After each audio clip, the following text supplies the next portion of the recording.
உங்களை நேசிக்கிறார்.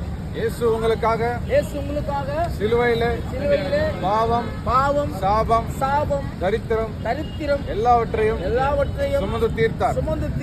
இன்று அறுவடை நாள்.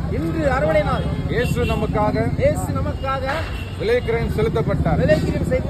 அவர் நம்மளுடைய பாவம் சாபத்தை எல்லாம் சிலுவையிலே விதைத்தார். நாம் இன்று அவருடைய சமாதானம், சந்தோஷம், விடுதலையை சுதந்திரித்துக் கொள்ளலாம். நாம் செய்ய வேண்டிய ஒரே காரியம், இயேசுவே எனக்கு உதவி செய்யுங்க. கூப்பிடும் பொழுது அவர் உதவி செய்வார். இயேசு ஏதோ ஒரு கல்லு மண் அல்ல, ஏதோ ஒரு மதத்தின் கடவுள் அல்ல. அவர் உயிருள்ள தேவன். மதம், மார்க்கம், இனம் இவை எதையும்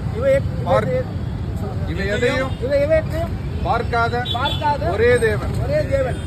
எந்த சூழ்நிலையில் நாம் இருந்தாலும், தற்கொலை எண்ணம், எந்த சூழ்நிலையில குடும்ப பிரச்சனை, போராட்டம் இருந்தாலும், இயேசுவே உதவி செய்யுங்க என்று கூப்பிடும் பொழுது அவர் உதவி செய்கிறார்.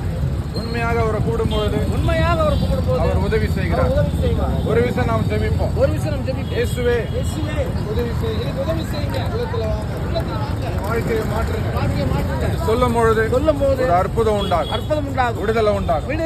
இப்பொழுது உங்களுக்காக ஜெபிக்க போகிறோம். உங்களை சுகமாக்க போகிறார், விடுதலையாக்க போகிறார். இயேசுவின் நாமத்தினால் ஆமென்.